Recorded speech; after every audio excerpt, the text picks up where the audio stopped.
don't segregate. Dressed in a suit, I can't relate. Minority report, can't ignore. Being rich from poor ain't your credit score. See, all I wanna do, educate the masses. They didn't teach me how about my taxes. I'm smart too, just don't wear no glasses. Fuck liability, I invest in assets. Y'all think that I don't deserve to win just cause I'm urban and the color of my skin. On closing day when I buy a new home, show up to the bank with my chanclas on. I'm an artist, investor, and empresario. Getting to the money. All right, that was like our fifth take. You just call yourself Dan the Tan. Tan Dan. I'm just getting back from Mexico. Yep, there you go. How was it, man? It was awesome, man. Like it was like I finished that flip on technically it was like Tuesday night. Yeah. I got like the last little bit done that I needed to get done, and we left Thursday morning. So and then by the second day we got an offer, and so it's under contract already. Yeah, we haven't closed on it yet, but it's gonna be a quick close. It'll be done before the end of the month. Yeah, and hopefully here in the next episode or whatever one we can show how that came about and how you found it and everything. But that's exciting. Congrats, man. Thanks, man. That was so much work. Like you saw. Yeah. That was definitely the hardest one I've done in terms, not even so much like the amount of work or the type of work, but just, and I'll go into detail again, but like everything went wrong. But still making some money on it. And I still take it as a lesson learned in a ton of different aspects in this business. So I'm really looking forward to talking about it more. No, I'm excited. I kind of asked you before the show too to see if we could talk about it, but obviously will wait till the next one. Wait till I get that check. Yeah, there you go. then it's not real till you get that check, man. That's what I want to do. So. No, it looked good though. So that's exciting. But so I was in Mexico. How was your week? Man, how was my week? I don't even know what day is today. Tuesday. And we're doing the show on a Tuesday. Normally we try to do it on the weekends, but since you were in Mexico and stuff, and but it was good. It was good. I've been actually I got a little duplex under contract, so that's always great in this in this market right now. Actually, you know what's funny, dude? This is hilarious. So, do you remember how in the first episode you're like, oh, I figure, if you're doing a job for somebody and then across the street you see somebody moving or with your construction? Actually, that's literally how it happened. We're doing some patchwork, some roof repairs, and then across the street there's this duplex. And when we first started this job, whatever, but like a week into it, I saw the for sale by owner. So I gave him a ring, and then to top it off, the guy that's selling it to me, his wife was an agent that sold me some stuff in the past too. So it worked out good. And so I actually thought of you when that happened. So it was definitely off market. So that was a sweet deal. And just one bedroom on each side, but it's anything you can get in this market is great. So, well, congrats. Thanks, man. Yeah. So I got book of the week. I actually took some notes too. But this one, it's funny because I was going to keep it really simple. I still am. But basically, it's called Make Your Bed by William McRaven. I think I've heard of this one. Have you read that one? Is it the concept of like, if you make your bed, you kind of get your day ready? And it's funny because my thing is every time I read or listen to a book, it's always if I learn one thing, then I'm good.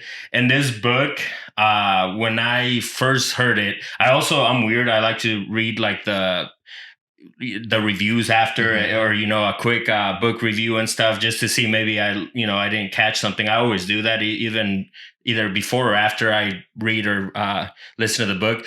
Well, with this one, it's funny because when I listened to it, no disrespect, but it was kind of boring. I did get Make Your Bed, and really I've been practicing that, and that's one thing anybody listening out there is whenever you read books, the point is to actually take action and, put the work into what you've learned on that book. Now I wasn't the best, but every time my bed is not made, that book comes to mind. I'm like, all right, let me make this bed real quick. And it's funny because then you start your day, off of that. Like just having that one thing done is actually great. So, but really the story is beyond that. So that's really the main thing. But beyond that is 10 lessons that he learned. He was a Navy SEAL, basically. And just to touch on some of them. So Make Your Bed, that's the number one thing. He said that if the task wasn't done properly by making his bed, that he would get sent to do a 10-mile run. Oh my God. Yeah, can you imagine that? So make your bed. I cannot imagine a 10-mile run. I know, seriously. Just in general, like waking up under any circumstances. Yeah, and to top it off, he gave an example on there that it was literally like a gray sheet, just over the bed, and that was it. Yeah. So yeah, if you didn't do just that first task, and then number 2 was find someone to help you paddle. Basically, the exercises they did was to teach them the minimum of teamwork, basically. Yeah. And then the third one was measure a person by the size of their heart during a mission behind enemy lines in Afghanistan. He got stuck inside a tight tunnel, and it was like a very small man that helped him get out of there. So, basically the heart's worth more than anything else. And then I'll kind of skip over them. Obviously, read the book if you want to read all or get to all the 10 lessons. But number 7 was don't back down from the sharks. Basically, as a SEAL, he had to do a 15-mile swim through the waters infested with great white sharks. Can you imagine that? And, dude, this is what's crazy. Basically, he wrote it in the book. He said, even though he lost several good recruits that night, the rest of them that got the experience and got home that night. Like, can you imagine that? Like, that's crazy. That's a cool thing to say you've done, obviously. Exactly. So yeah, read that book. And like I said, mainly my main thing when I heard it was make your bed, and I've been doing it since. I've always tried to, but now I have that book in my head every time I get out of the bed. So nice. I think I've heard of it, and I know I've heard of the concept, but I haven't read it. So yeah, I'll check it out. Yeah, and it's a simple task, but it gets your day going for sure. And it is like, I mean, I don't know if you ever read, I can't think of the name right now, but there's a book about habit, and I can't think of the title right now, but basically that's the whole, what they're talking about. Yeah. I want to say it's The Power of Habit is what it's called. But they talk about how like these little tasks that they just kind of add up to be really powerful changes in your lifestyle. And it's cool, man. That's a good one. Yeah, for sure. But I'm excited. We're on site today. Basically, we have a flipper that is going to tell her story. But before we get into it, we were talking about dick pics before. I forgot about that. And you're the one who started that conversation. No, I'm just playing. No, basically, we were just talking about like with our kids and just the internet in general. Just it's always important to talk to them. Oh yeah, so that's how it started. Because my daughter's she's got Snapchat, and we talked to her how before we were able to give it to her, we had to.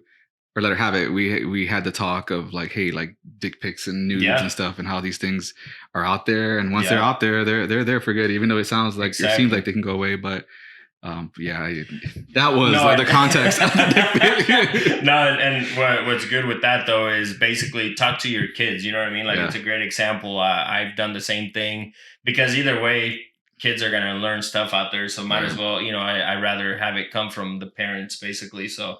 Yeah, no, that's what that was about. the dick pic police over here.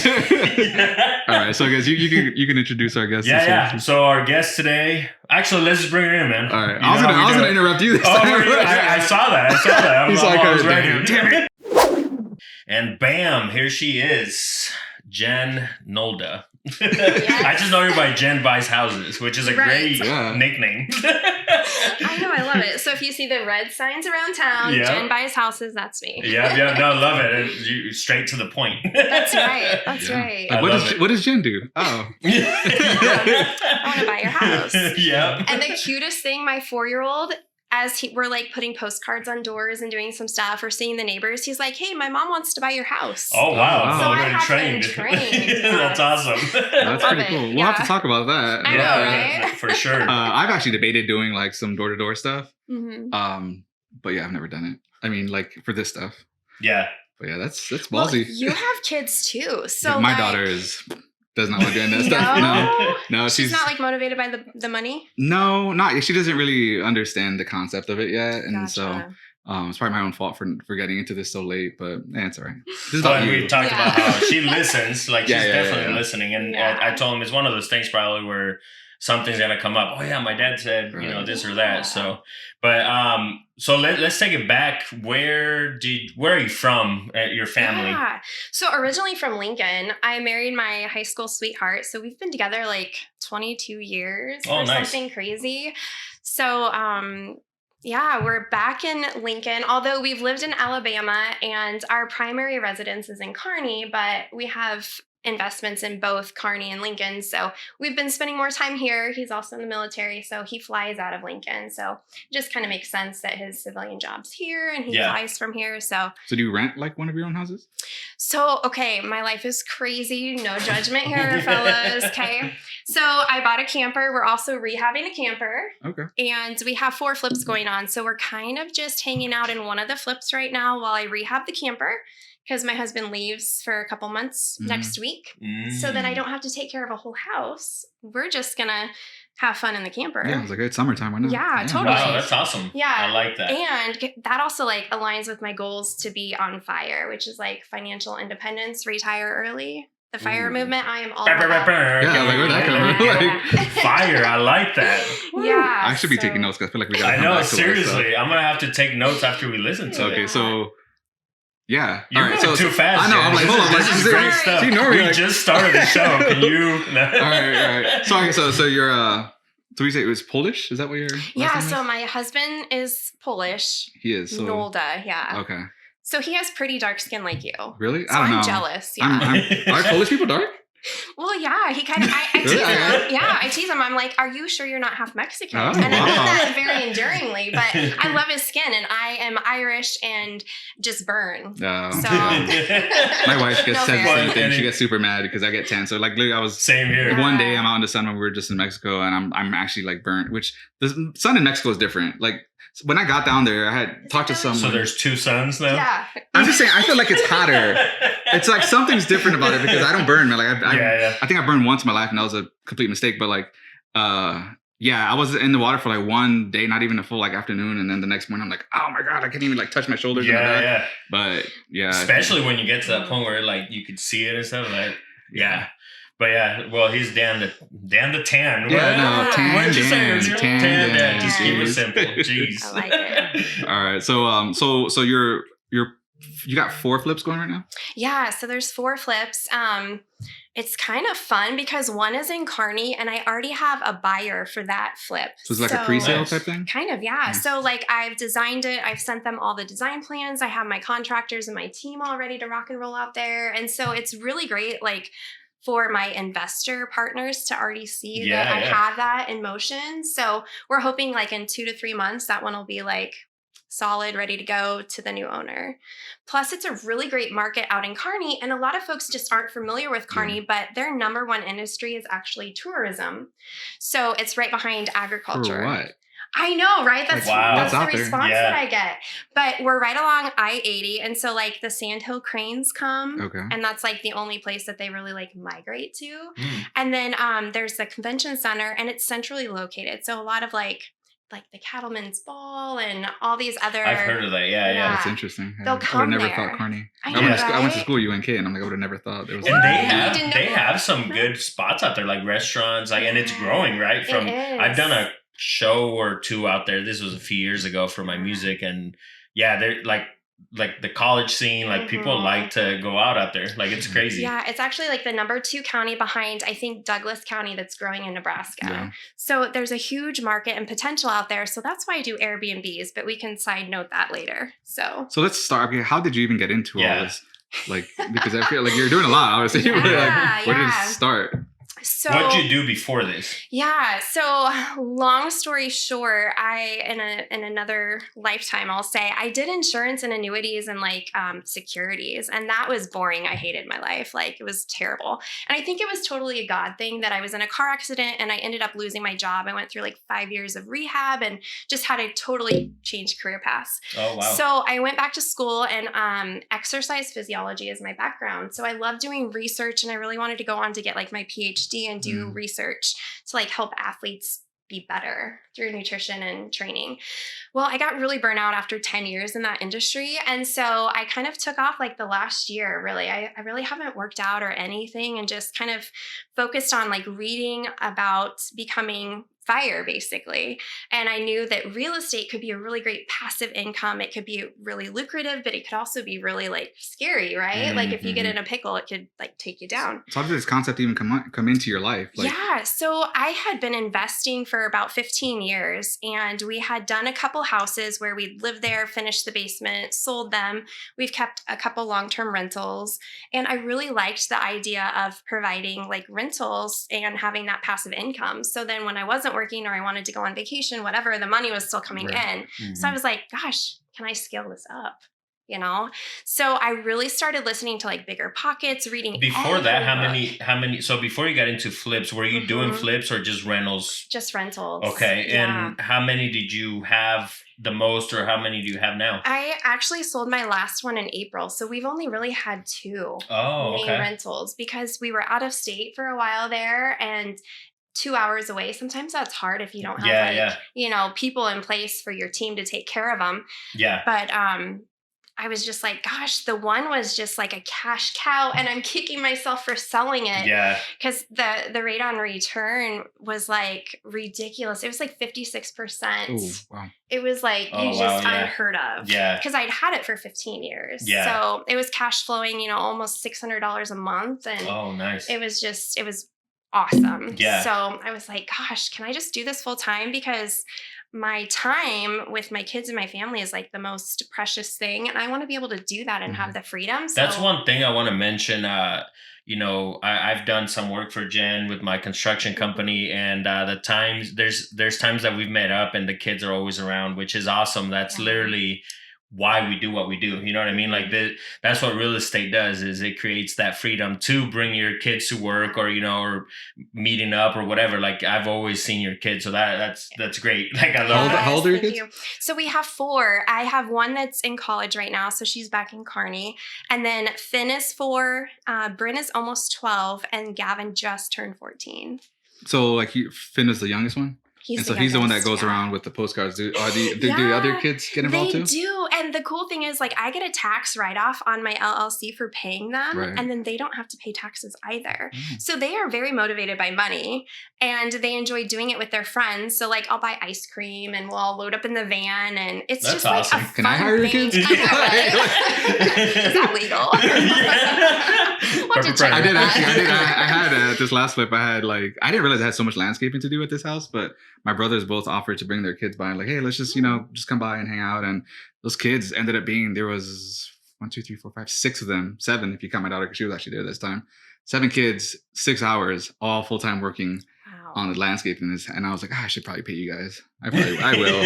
I just have to leave. When it's sold, I'll give you some cash. But that's pretty cool. And then I've heard of people being able to do a tax write-off. Can you explain that a little bit? Is it because there's like guidelines, obviously? Definitely. And obviously, we're not CPAs, but thank you, Billy. I second that. She's like, I was just going to say that. Yes, but I can pay them up to, I believe, $12,000 in a fiscal year, and not be taxed on it. And then they are not taxed on it either. So it's a tax write-off for me through my LLC. And we actually have 2. So one is kind of made for more passive income, and the other one's more for active income. So like I'll buy properties under one, and then I'll pay the other one to do work. And so my kids are paid under that one, that active one. So the active one is kind of like more of a contractor type setup? Yeah. So like if, let's say you need to clean out a house, then you just pay them through that LLC. Yes. Gotcha. Yeah. Or if they're going to do some marketing or whatever, or like my team in Kearney for the Airbnbs, like I have housekeepers because it's higher end. I have them come in twice a month and housekeep. And so, you know, it's all paid through that too. So how many Airbnbs do you have out there? So this is my secret. This is my big secret. Okay, so this higher end Airbnb, it's actually a 5-bedroom, 3-bath home. I rent out by the rooms. Ooh. And it's really great. My niche is traveling medical professionals. So I have like 2 respiratory therapists, and the rest are nurses right now. And so just kind of like a net income on that property is a little over $4,000 a month. Wow, and they're pretty long term, aren't they? Oh yeah, and I only have long term, so it's 30 days or more. And usually on average it's like a 94-day stay with us. Wow, that's awesome. And you seem to not have really any vacancies, sounds like. None. Wow. Yeah, so it's wonderful. That's why I'm like, oh, Kearney, Show me some love. Seriously, wow. That's awesome. I would like to find some like 1 bedroom or 2 bedroom, just if people want that privacy, then they have it, and turn those into Airbnbs. But yeah, so really I consider it 5 Airbnbs because people are checking out and coming and going, and each one is a different client, and each one has, it's all about hospitality. Do you, so that's interesting. How does that work, like, while they're staying together? Like, do you say, like, is there drama or any kind of like issues? Yeah, I know, like, you would think, right? I'm working for a better hospital than you. I don't know. Is there like one hospital out there? There's two. The great thing is, like, 2 of our guests right now actually just came from another assignment. They stayed together at another house together, or they worked together. So there's not been any drama, and there's some day shifts and some night shifters. And so we just have quiet hours. I provide them like coffee, tea, breakfast. I just treat them really good. You provide breakfast too. Yeah, heck yeah. So how do you do that? Like, do you just cater in? Do you have someone come cook? Or? I keep it really simple. So cereal, oatmeal. Oh, okay. Well, yeah. And the nice thing is with that property, there's an upstairs and a downstairs. So 2 living rooms, there's 2 fridges, 2 microwaves, but they share a kitchen. It's a huge property, and there's a huge How long backyard. have you had it? 5 years. Oh, wow. Yeah. So that's definitely your baby. Yeah. And so this whole 5 years is just... Well, we've only done the Airbnb like the last year in there. Oh, okay. So before that, it was a rental. Well, we actually lived there. Oh, nice. Okay. So I didn't want to sell it because I love it. And so... You know what, Jen? So far, the story, like, I'm loving this. Like, you're literally... It's hard to keep track. So many great gems there. What I'm hearing so far is like you live and flip, you live and build wealth is what you're doing. You're living in them, building wealth. Yes. If I could pick your brain on that, if you could let the audience know, I mean, because that's huge for me too. Like, and I haven't done it to the extent you're doing it, which is great. But even like the house that we just got, it was newly built, but we walked in there with equity. So stuff like that, I'm always thinking of, but to do it purposely like that, I love it. If you could provide some more info on that. For sure. Well, that house, I'll just throw some numbers out. So I think we bought it for like $256, and that was about 5 or 6 years ago. It's valued right now at about $367. Wow. So we have the equity there, and I don't want to sell it. Like I said, it's a great location. It's working out well as an Airbnb. And then when we travel to Kearney, I keep the master for us, and there's a bathroom attached. The kids miss their friends too. And so, we just have a place to technically call home, kind of in the chaos that I'm creating, building this wealth. But I recognized after I sold that last rental, that was my cash cow, like I missed an opportunity, and I never want that to happen again. So I could still maintain the equity, have some cash flow, and be able to use that as like a HELOC for a home equity line of credit for other investments, or just, if I had to down the road, I could sell it and it's only increasing in value. So it's like one of those things you just don't want to let go. Yeah. But then in the same breath, I can live cheaper in my camper that's paid for. I sold my Jeep and I wrote a check for my van, so I don't have a car payment. And I'm just living as frugal as I possibly can. And just like still making time for my kids. Like we went to the zoo today, but then I can still work when they're sleeping because we're living in a flip. So is that why you do a lot of the work yourself? Because you're really, and it's probably something else that we'll get into in terms of marketing, but you're really busy on social media. And I see like, you'll do the what do you call it? Like when you do like the fast forwarding stuff. I should know this. I don't even know. Come on, man. Well, like the speed ramps basically, where you're like doing stuff like really fast. That was a Billy moment. I know. What you call it? The time lapse. Right? Yeah. Basically. Sorry, we got in like at 2 a.m. So you'll forgive me. I know, that is true, bro. But is that why you do most of the work yourself?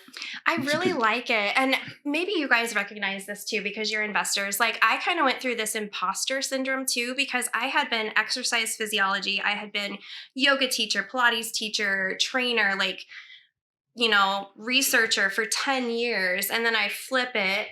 And now like, who am I to come in here and be like this investor that's doing 4 flips and have this Airbnb and all this stuff, And so it's like hard for me to kind of like be, I don't know, like give that away just yet. I'll rely on Billy to like do some of this work where I'm just like, I'm tapping out, Billy. yeah. We've done that a few times, which is great. And that, you touched on that. That's great. Like I always see you active, which is good. So basically, how did you get into flipping then? Like, how did that come about? Because you had your house back in Kearney, and so how did you get into flipping where you said, you know what, there's a bigger opportunity here? Yes. Or how did that come about? Yeah. Well, and I also kind of back to Dan's question really quick. I enjoy like actually doing the work and learning and like getting better at it too. So it's not like I'm so prideful, like, oh, I can do this. Mm-hmm. I'm not like trying to prove anything, but I really enjoy the work and it kind of keeps my mind busy. And it kind of replaces like how active I was before in my past career. So it's just like, I enjoy it. How many hours do you say you spend like a day, I guess, on average when you're doing flip? Oh, shoot. On this last one, it's been intense this last month because we just wrapped it up and it just went live on the market yesterday. So I was working probably like from 7 till 10 at night. For how long? Oh, a good 4 months 4 weeks. 4 weeks. 4 weeks. Yeah, I just had that one actually for the last 2 months. We've just had it. It's 8. We're just in our 9th week. Mm-hmm. So for 8 solid weeks, it was pretty long days. Yeah. So then how does that work with like your husband? So then he stays home with... like you gotta ask that, like that's a long time to be gone. I mean, because I had the same issue. Like with the last one, it wasn't quite that long. I mean, but I do have a day job, and so you do this full time. Yeah. So so I'm splitting my time between the day job and then working because I can only get in about 3 or 4 hours a night typically. So how does that work? How do you manage that? Because that's got to be tough. It's hard because he has a day job too, and he flies like usually one night a week, and then guard on 1 weekend a month. And so he'll at night, sometimes if he's not too tired or whatever, he'll help me do some things. But we try and schedule like a date night at least once a week, and it's just hard managing our schedules because he has a really stressful job. And he's building the new high school. He does masonry. So it's very, he has the whole company there right now. So he's in charge of 30 people and it's just hard. So we try and make time. And I actually have this planner that I like book out every, like a time block. Mm-hmm. So from like 6 to 7 in the morning, I'm doing, marketing. And then 7 to 8, I'm feeding the kids or whatever. And so we also homeschooled because we were traveling so much. So I had to fit that in there too. And it's just kind of crazy. Are they still homeschooled? We called it quits on school. We were like, that's enough for the year. Yeah, they're done. They're 3rd grade. Yeah. Like, sorry, Finn. Yeah, sorry. No school for you. Yeah. So we didn't quite get through all the material that we wanted to, but the nice thing with homeschool, it's, flexible, so we can do that. Yeah. And I'm sorry, I know I didn't answer all of your question there. No, that's okay. No, it's hard. It's just hard with the family. Yeah. And that's kind of like along the lines we always say, like, this is simple. It's not easy. Right. You have to sacrifice. And actually just when I was in Mexico, I was talking to a lady in the pool, or a friend of mine. Okay, bro, I get it. You were in Mexico. I'm just saying, we're in Nebraska. I just want to say, like, the whole point I'm trying to make is that even when I'm gone, I'm still thinking about this stuff because she actually wants to start her own podcast, and she travels. And so she wants to do a travel podcast. I'm like, that's awesome. Like, you can come shadow us. I'll show you what our setup looks like. It's not much. Yeah. But I was even, we were talking about how whenever you take on some sort of endeavor like that, everything is going to take some level of sacrifice. Me being here is sacrificing me being home with my kid and my kids and my wife.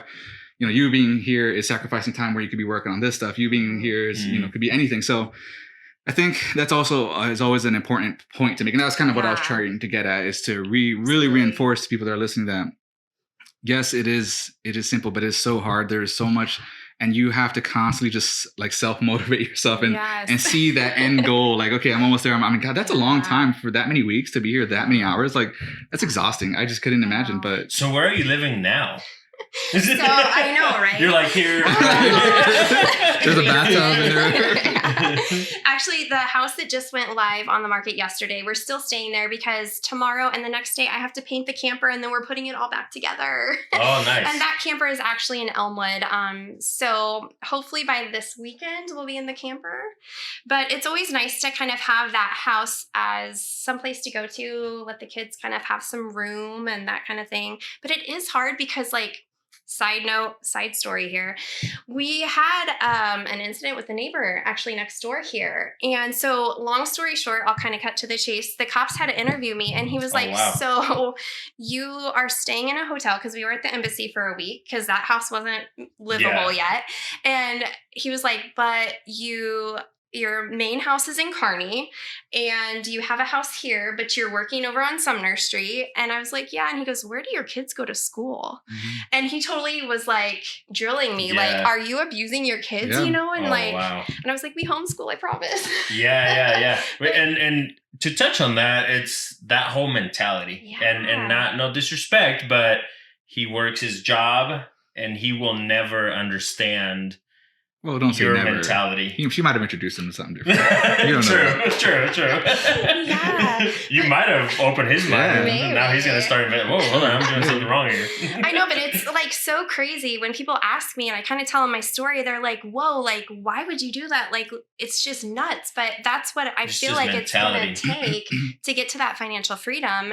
And my kids are great. They get to experience things that most kids don't. I was just going to say along the lines of, because I could see a lot of people attacking you and being like, you're not giving your kids consistency. There's so many things, because obviously that's one thing that kids really need. They crave and it. So when they're not consistent in terms of their living situation, obviously they're still consistent with their parents and everything. But how do you respond to that with people? Because I'm sure you've gotten it before. That's a great question. Yeah, especially from my family. I think they're the most critical. Oh, always. Yeah, totally. But, coming like military families too, if you think about them, they are PCSing, which just means moving every 2 to 3 years. And so it's normal for military families. Oh my God, that's great right there. Right. I mean, there's and not just military, but there's so many jobs out there. Well, it's funny, because you don't hear people saying anything to military people like. Right. Oh, that's a good point. Yeah. But the kids actually, they really enjoy it because they do have the freedoms and we get to travel when we want to. And they met a bunch of kids on the block and they love them. And they're some of their best friends now. Yeah. And they would have never had that opportunity if they were stuck back in Kearney. Mm-hmm. They would know the same 25 kids, And so they actually enjoy it. But we do, just being real, we do have counseling for all of them actually every other week. Oh, wow. And it helps because Jason is gone a lot. It helps me just be a better mom. It helps me listen to them better. And I'm not ashamed of that. Family counseling? Or yeah, we do family and individual. So especially my middle two, it was hard leaving Kearney and having them just talk to the counselor every other week. They have that opportunity to be heard by somebody that's not in the mix all the time. Right. And then I get to come in and provide them things that maybe I'm, not aware of. Mm-hmm. So it's a really great thing. I'm a huge advocate for counseling and I think it's great and it's really benefited my kids. That's a really good idea. I've never heard of someone doing that, because you're obviously trying to get ahead of it before it becomes an issue, or if it could potentially become an issue. Playing getting ahead of it. Exactly. Yeah, that's awesome. Yeah. And see, Jason was in Afghanistan when Finn was born, and it was really hard on my oldest son, like really hard. And, Jason's leaving again, and it's just, like you said, it's not like that consistency. Yeah. And so I want him to not have to experience those feelings again. So whatever we can do to make it the most enjoyable thing possible, we do it. We took a zoo day today. Yeah. And that was awesome. And that's why I do real estate. Yeah, and that's what I was going to say, that I was at the pool today. Not in Mexico, bro, but... All right, I'll bring it up again. I hurt his feelings. You did, bro.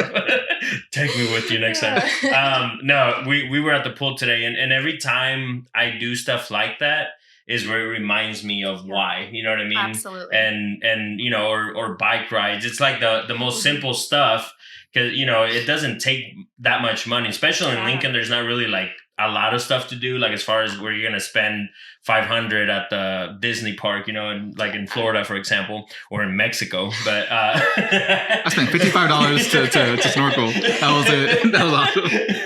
But when I'm in that bike, or like I said today, just we were in the pool and I was talking to my 13-year-old, just even like we were having some deep conversations. It's just that's where it reminds me of this financial freedom. You know what I mean? Absolutely. Well, yeah, because if you think if you had a 9-to-5 job, you have to ask for the time off and make sure it's covered, whatever the situation is. Yeah.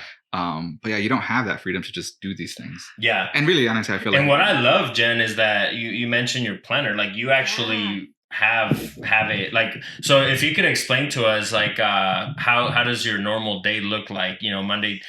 Do you even care about weekends. It doesn't sound like it, which is awesome. Every day's a weekend. Yeah, pretty much. It's kind of nice to have that freedom. Like, you know, instead of working for the weekend, I just work for when my kids and I want to have fun and have those memories and experiences. So like, since we just got the house listed Monday, I just took that day to like decompress. I chilled out in the air conditioning. I kind of went through all my finances because I like to run the numbers and I like to kind of see like, am I where I thought I was going to be? And I paid all the bills for the month and I felt really good, you know. How often are you where you thought you were going to be? You know, so far, pretty good. Yeah, that's awesome. Yeah. I'm never where I like ever. You need one of these, bro. I know. Yeah. I'll send you one. So like today I knew the kids really wanted to go to the zoo. So I was like, okay, I have to go pick up something at 9:00 and then zoo day for whenever we get tuckered out. And then I had this tonight. And so it was nice just to have that freedom. And then I can pick up on this project probably on Monday. I'm just going to focus on the camper the rest of the week, be in Kearney this weekend. And then next week I can just focus on this. And then I don't get like, you know how sometimes you'll kind of get anxious about, oh, I have this, and how am I going to do all this? You know, well, with my planner, I don't freak out anymore because I have it all planned out. And then I'm like, oh, it's all good. So is that something that you brought in from your past life? I wish I was that smart. So this was developed while you've been doing this stuff because you realize how much it's all over the place. And just to make a comment, like before we touch on that, like it's crazy because you're doing what you love, like the freedom, and there's so many people that are married to a job that they hate, you know, and you're actually like what you're doing is literally like the love, like it doesn't feel like work. Exactly. And it's something that my kids see me enjoy, and they miss that like the last couple of years in my old profession. Like they never saw me. I was a gym owner and it was miserable. You know, I'd work like 13-hour days, but I was always at my gym and it just wasn't very healthy for anybody. And so now they see this, their mom's happy, they're learning things, they're making money, they get all the fun things like the zoo and whatever. And even while you're working, there's times where, you know, I've taken my kids to, you know, oh, can you help me paint the trim, you know? And what's great, which I need to pay him probably now that with the LLC. Don't let him hear this podcast. Yeah, don't listen to it. But even doing that, it's crazy.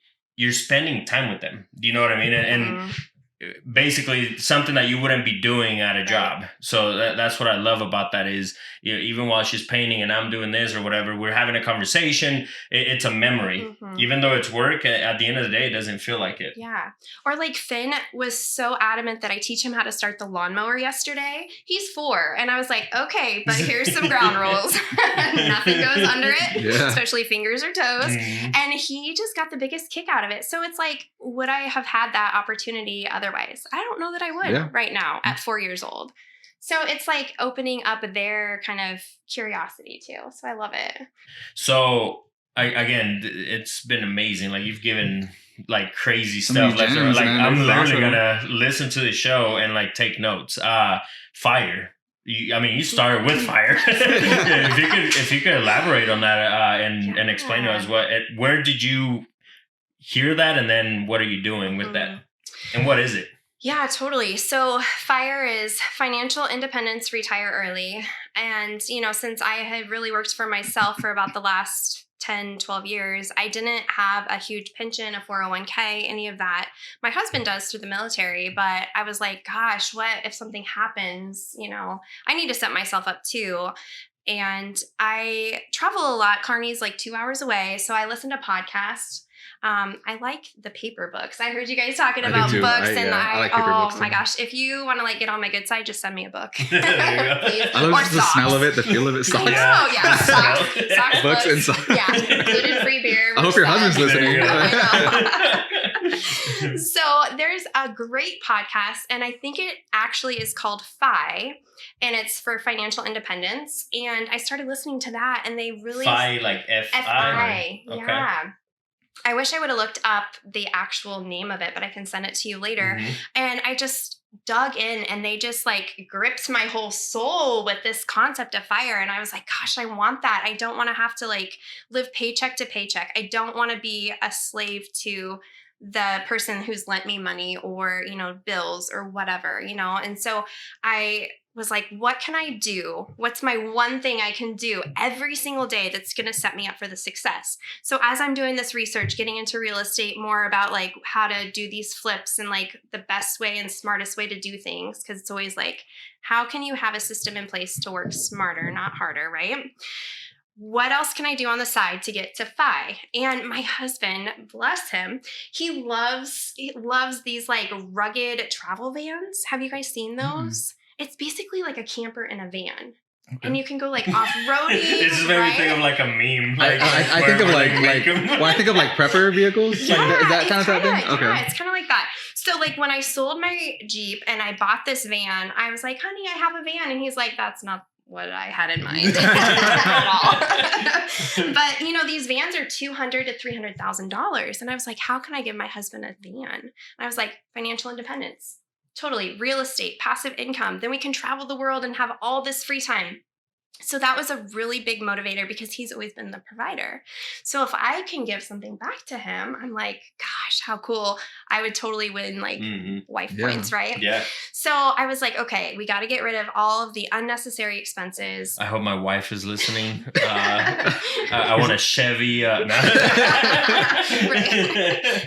what's on your wish list? I 500. Well, we already talked about it. I wanted a motorcycle, a new motorcycle. So are we making a list right now? Like our wives are. No, like, but we talked about it already. We're like, yeah. I just have to like be like, okay, this flip is gonna be a motorcycle type thing, but I haven't done that yet. You can borrow my motorcycle. There you go. All right. It's old. It's a Harley. It's pretty though. I do want to ride a pretty bike. There you go.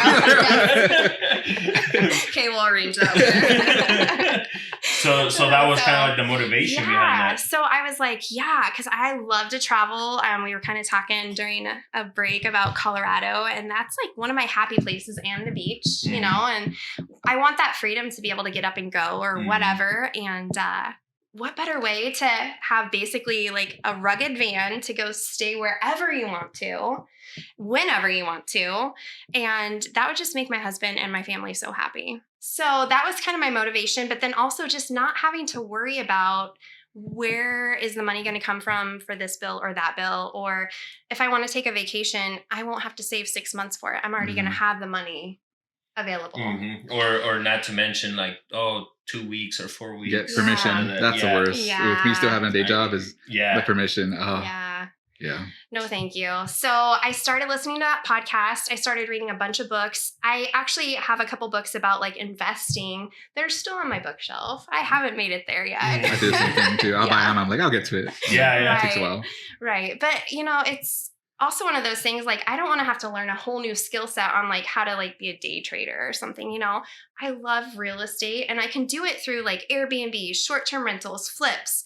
And I love it. I know it. Like, why spend the extra energy trying to be a day trader or all these other investments when like real estate's working? How did you get like so handy at doing this stuff yourself? Oh my gosh. So my husband's very handy and we work very well together, which is surprising. I know. He can vouch for me if you're That's good. That's awesome because it's probably not common, to do this kind of stuff together. I don't know. And it just makes sense. I can just see things and I'm like, oh, it just fits like that. So was there ever any time that he was kind of against like your vision or when the actions that you were taking? He is freaking out that we have 4 flips right now. Yeah. And he's leaving because he's a fixer. So he's not going to be here to fix it. Yeah. So that's what freaks him out. Yeah. But I said, don't worry, I got Billy. Yeah. It's all good. We'll figure it out. Yeah. And, I have some really great mentors, that are also funding partners. So I met a couple like liquid lending solutions out of Omaha. So Owen and Colin are 2 of the partners there. So I had lunch with Owen and I picked his brain and he hates that phrase. So of course I know a lot. It. I feel like a lot of advanced investors hate that term. Yeah, they do. They do. But we went out to lunch and I really got to know Owen and we had some mutual friends in common and it's just a small world. And so I got to just be reassured, like the imposter syndrome is a normal thing. And can you explain that a little bit? Because yeah, I kind of feel like I have an idea of what you're saying, but I'm not sure I quite understand. Totally. So I just know the app that my kids play, the imposters. Is it like Among Us? Among Us, yeah. See, that's how bad. Yeah. We knew. Yeah, so imposter syndrome is kind of like, you feel like maybe you're not deserving or worthy of being called a real estate investor. Okay. That's what I kind of thought you were alluding towards. But it's, I've really been investing for 15 years. I just haven't been real active in flips. And so it's hard for me to kind of be vocal about that. Like, yeah, I'm this flipper, I think that's got to be pretty common though, because I had the same issue when I was kind of starting out. Like I hadn't had my first deal yet. I hadn't had anything, but I was like, okay, well, I have to have some way of giving people my information if, if we network, because I knew networking was a big part of this. Huge. And I remember I was making up some like business cards. And I was like, well, I don't know what to put on there, like my name, my contact info, but what do I put as my title, And I went on the Bigger Pockets forum and I was like, hey guys, like I'm having this issue and I don't really know what to put on. I was like, I'm having trouble putting a real estate investor on there because I haven't had a deal yet. So maybe that's imposter syndrome, I guess. Totally. But, I would say so. But I remember asking, like, what should I put on there? Should I put like Tan Dan? I'm tan. I can help you there. Yeah. But I was like, what do I put? And then this one guy commented, and it'll always stick with me. He goes, "Look, man, it's like you forge your reality. If you feel that you are an investor, then put an investor on." And I did. And then like that next Wednesday, I got a deal, and then the next Wednesday, I got another deal. I got 3 deals in 3 weeks. My first like go around. Yeah, and I think a lot of times it's like humble too. Like it is humility because you don't want to play some role that you're not. Yeah, exactly.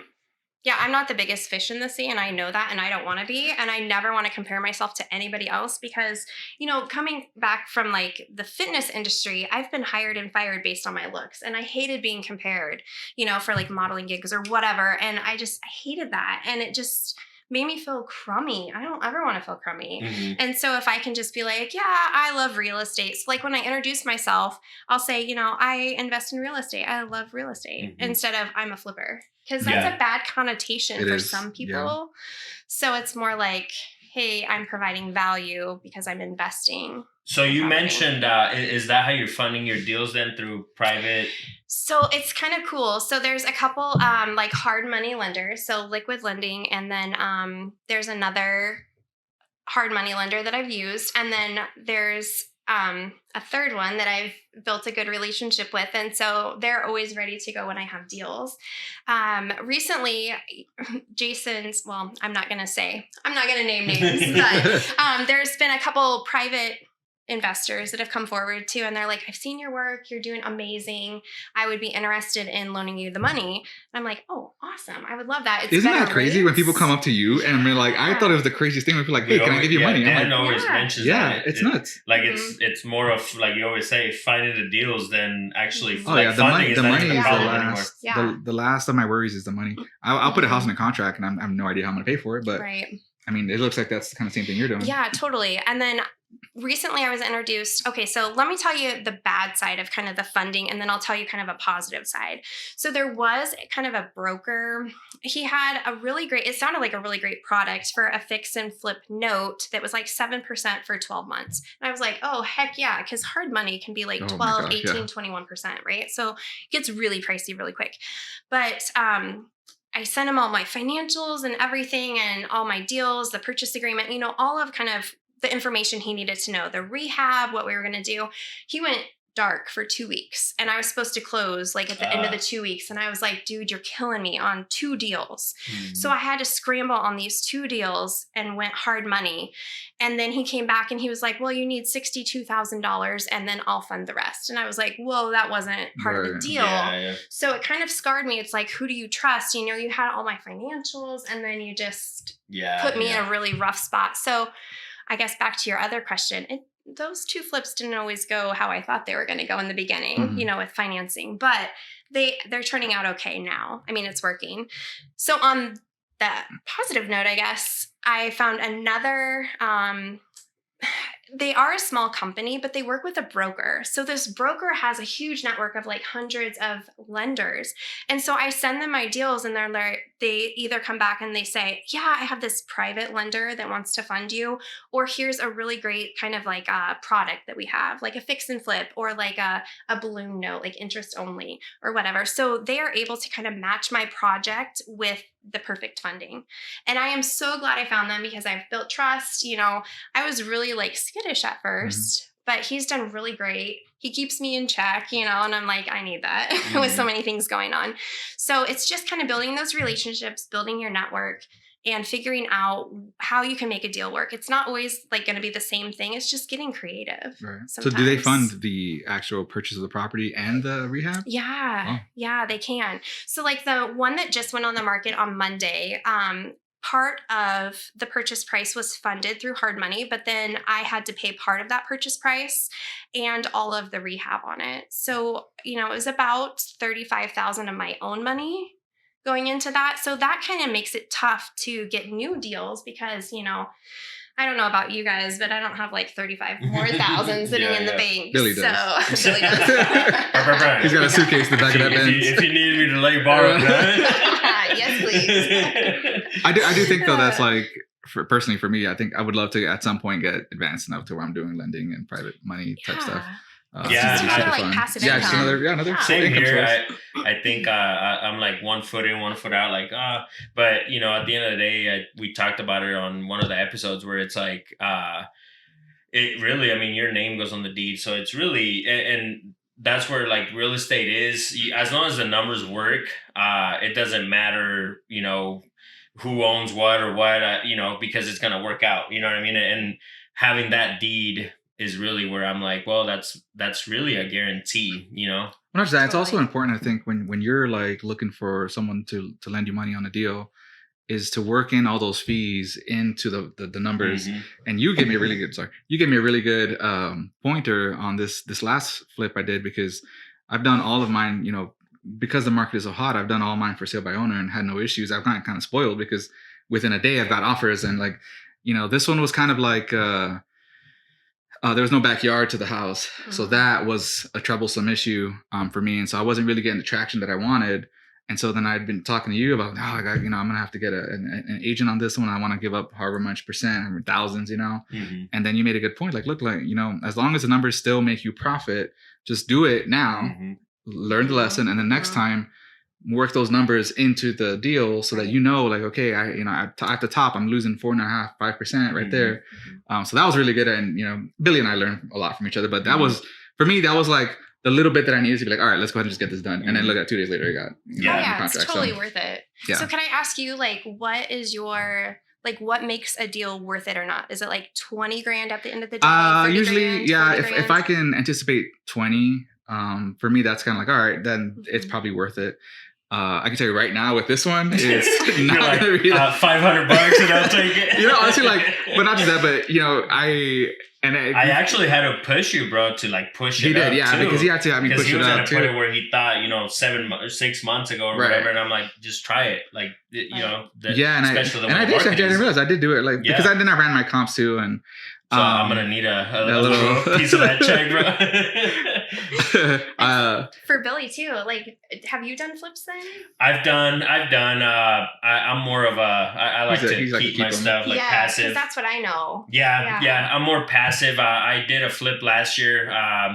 It was the 300,000 range, which now it's normal in Lincoln, but at that time it was outside the first time home buyers. So, but it went well. And yeah, I think my biggest thing is, I think if I do more flips, I have numbers that I want to work now where it's like, okay, it's worth it now, you know, and like I said, I'm more passive, but yeah, totally. To ask your question, or to ask the same question you asked Dan, what's your number when you do a flip? Yeah, minimum is 20. 20. Yeah. That's a pretty good number. Like, I mean, but if you're in and out in what, a month or two? Yeah. So like where we're sitting now, I really hope to be done by like the end of the month, and we really haven't even started. I like to buy kind of all my supplies up front because you never know with like the shortages and stuff. Like, what's going to come up. Mm-hmm. And I don't want to have another trade like waiting on me. So I like to design everything, get it all cohesive. So otherwise my ADD goes kind of spastic. Yeah. And I'm like, where did I put what? And so, yeah, I really hope to have everything done like by the end of this month. And how do you find your deals? So all of these 4 deals were off market. It's really fun to meet other investors. And so I bought 2 properties from an investor. And then the one in Kearney is an investor that had 11 properties, and he's just trying to get out of it. You know, you'll find kind of tired investors. Mm-hmm. And so I'm really excited to be able to like maybe buy one of his properties every year. We talked about that and building that relationship. Nice. Yeah. And so some of his are like buy and holds, and some of them would just make great flips. So I send out postcards, and the one in Kearney, he called me because I sent him a postcard. That was pretty awesome. And then I have another one in Elmwood that was actually on the MLS. And, you know, in the last like 6 months, I would offer 15 over asking and still be beat out. I was like, wow, people have some deep pockets. So I quit spinning my wheels on that, except for the one in Elmwood. That one, we kind of put in a contingency clause that I would offer $1,000 over the asking, like the next offer. And so I got that one based on that contingency. So did it go over a lot? Sorry. Yeah, like I was expecting to spend $40,000 and I paid $71,000. Oh wow. Yeah. But the numbers still work for you. Yeah. And that's at the end of the day, that's the thing. I'm just kind of like, you know, we were just saying, like, yeah, I'm not gonna make the 20 grand that I would want on this one, but I didn't lose money. I learned a lot, and I think that sometimes you got to take those hits, and you know, the next one will be better. Well, even on that one, like I'm still projecting. I'm going to put about 50 into that one. I thought in the beginning like 30. Yeah, we talked about that. Yeah. Billy's seen this one. At first, there was a couple days where I was like, what did I do? It was one of those deals like, how can we have an undo button? Yeah. But I think we'll probably put about 50 into it. But still, I expect to profit about 50 at the end of the day. So I'm okay with it, you know, and even if I only get 20 out of it, I'm okay with it. You know, it's still going to be a beautiful project. It's still enhancing Elmwood. I actually already have a interested buyer, so I'm totally stoked. That's awesome. Yeah. So, you know, I would rather take that risk than not. Yeah. It goes back to what we were just saying with work and everything. So what's next then? So you have the 4 flips going on right now. Are you sticking to flipping? Is that like the path? I don't know for you guys, but for me, it's kind of like this cycle. So you'll do a flip because you want to buy more property and you want to hold, but like the market. That's exactly where. But the market's so good. Yeah.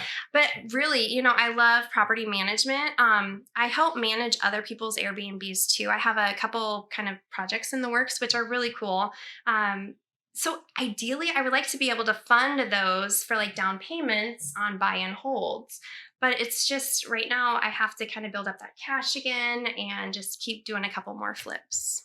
Plus, it's so fun to like enhance the neighborhood and meet the neighbors and just I did get a thank you the last one. Like, hey, thanks for improving the neighborhood. I'm like, oh, that's so cool. Like I see that too, but it's nice to kind of have that. Like hear it. Yeah, to hear it from like an actual person that lives in the area. But yeah, take that beer away, bro. I know. If you're watching on YouTube, he almost took the mic. I did last week. I would say, I was like, we have a video of you juggling 2 beers, trying to grab them.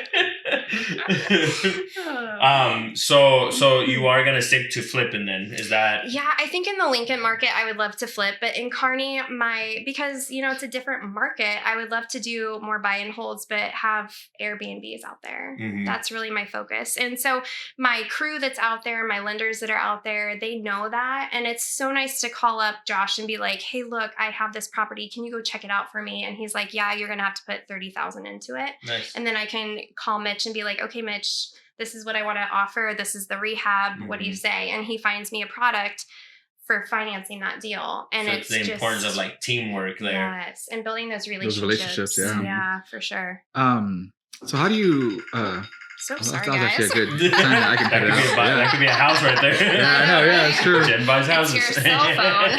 That's actually what I was going to get to. I was like, can we get a little bit into like your marketing strategy? Yeah, totally. So I do have postcards that we send out. We go door to door, and I actually have a letter and a postcard. And so my kids like to tape them on the front doors or actually hand them to people. So if they answer the door, I'll just talk to them now and just say like, hey, can we tour your home? This is what I do.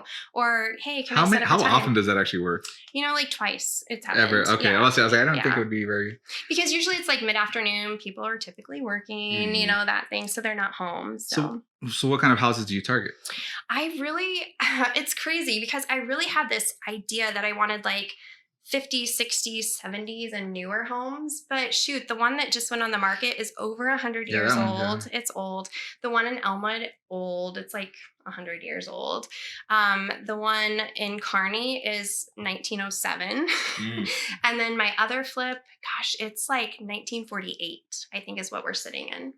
So it's not what I thought was going to be at all. But I love to restore the older homes. And so I just kind of look at an area that needs some love. So how do you word that to people? Because I know, like I will go after honestly the ugliest house on the block. Yeah. And so when I've had people call me back and just they're so offended by it, because they know, because obviously I'm not telling them like, hey, your house looks like crap, but I'm just like, hey, what are your plans with this house? I'm looking to buy more in your area, type of general stuff.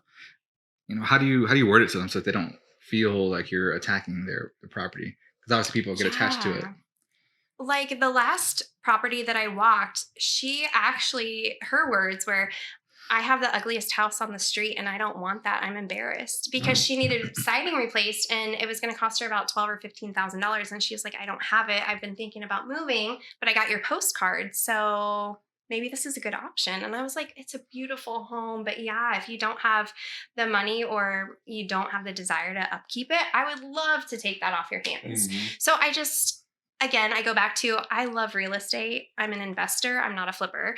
And then it kind of makes it not as like, I'm not attacking their property. Right. Like I'm not that shark, So I just try and have a conversation. And you're solving problems. Like that's one thing that you always got to remember, anybody that's listening that's interested, you're solving problems. Like you said, I've heard stories where, oh, well, I want to move here. Well, the person will pay that move to move over there. They'll pay for this. They'll pay for that. And it all works out for everybody. Oh, yeah. I pay for moving companies for people just so that, because it solves a problem for them, Yeah. That's true, though. I think that's part of like just hearing people out too, because they always have a story. And so like when I'm walking through a house and I'm with the owner, I never tell them my plans because they might be really attached to whatever room and that light fixture. And if I say I'm going to rip that sucker out, then they're going to be offended, So it's more like, hey, what is your problem? And I'm here to help you. So whether it's moving their stuff or getting rid of all the old junk or helping them find a new place, I'm like, we got people. I know people. Yeah. We'll figure it out. So with the camper, what's the deal with that? What are you doing with that? Oh my goodness. I'm so excited because, like campers can be ugly. You are right. That old wallpaper, the old valances.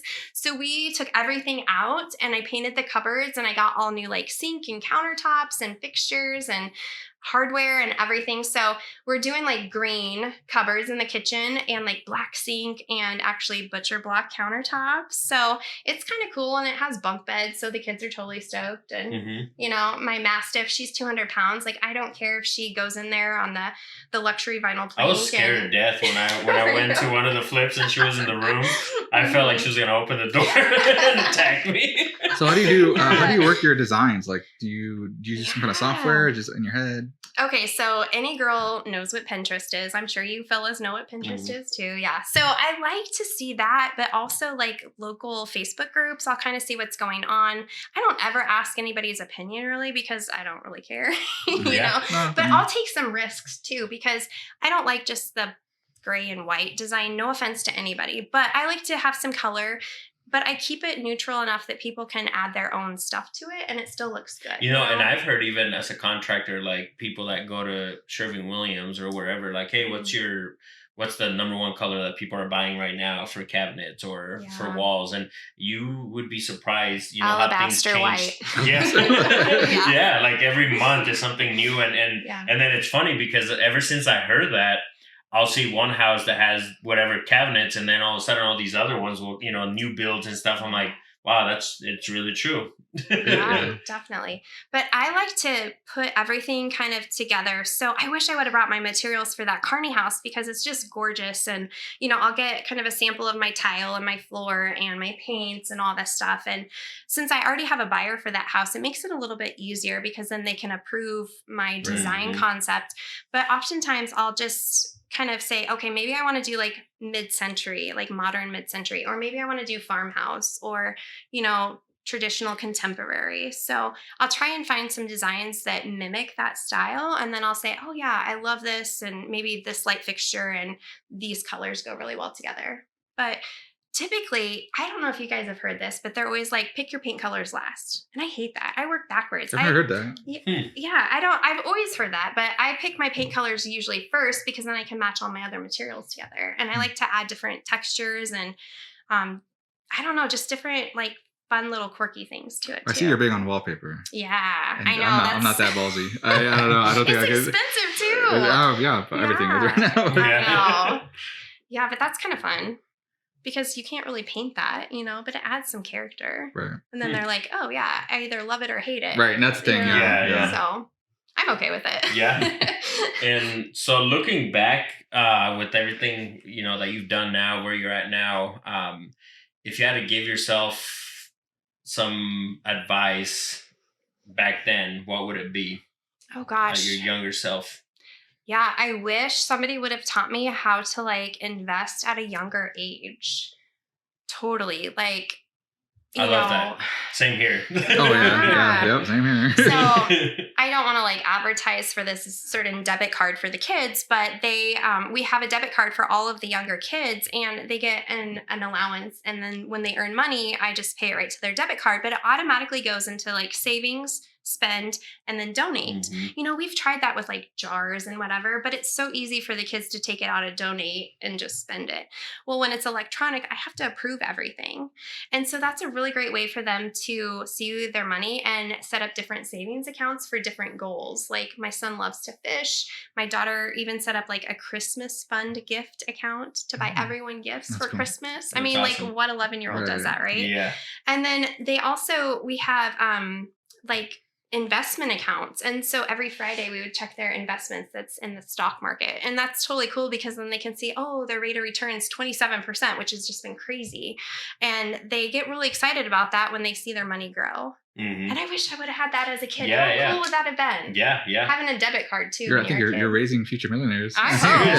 Seriously. They better take care of me. No nursing home for you. No.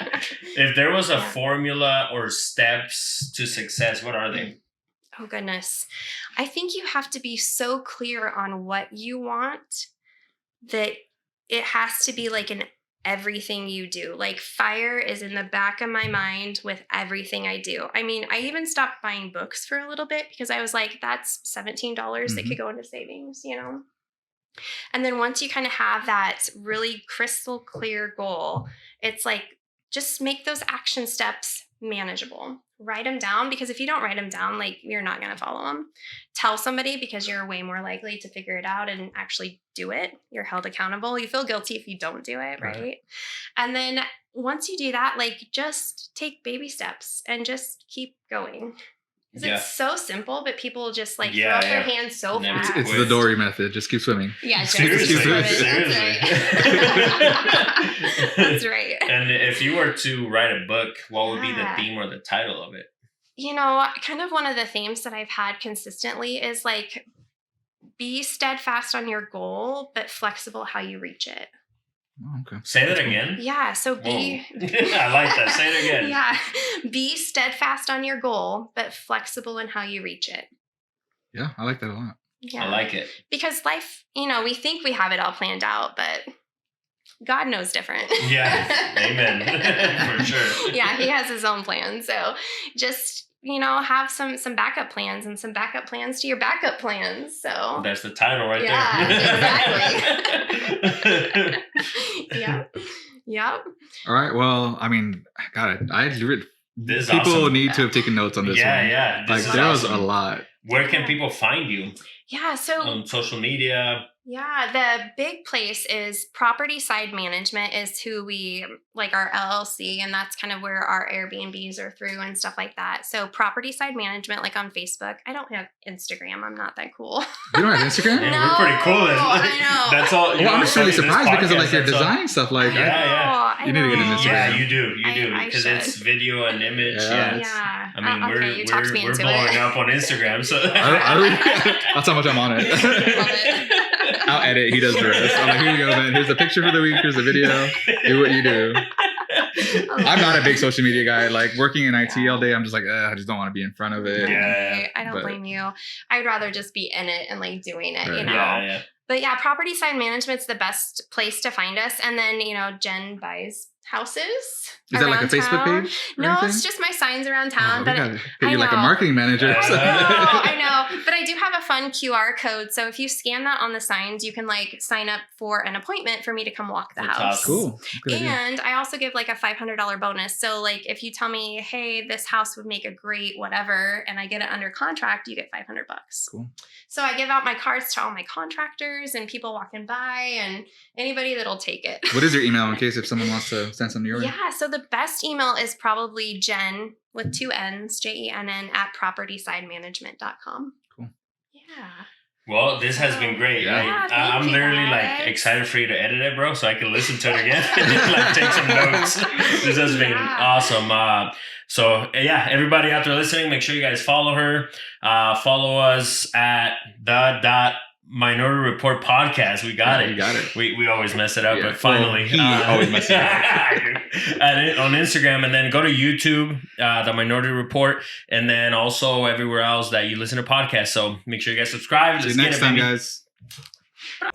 Please don't segregate. Dressed in a suit, I can't relate. Minority Report can't ignore being rich from poor and your credit score. See, all I wanna do, educate the masses. They didn't teach me how about my taxes. I'm smart too, just don't wear no glasses. Fuck liability, I invest in assets. Y'all think that I don't deserve to win just cause I'm urban and the color of my skin. On closing day when I'm buying new home, show up to the bank with my chanclas on. I'm an artist, investor, and empresario. Getting to the money, chalo diario.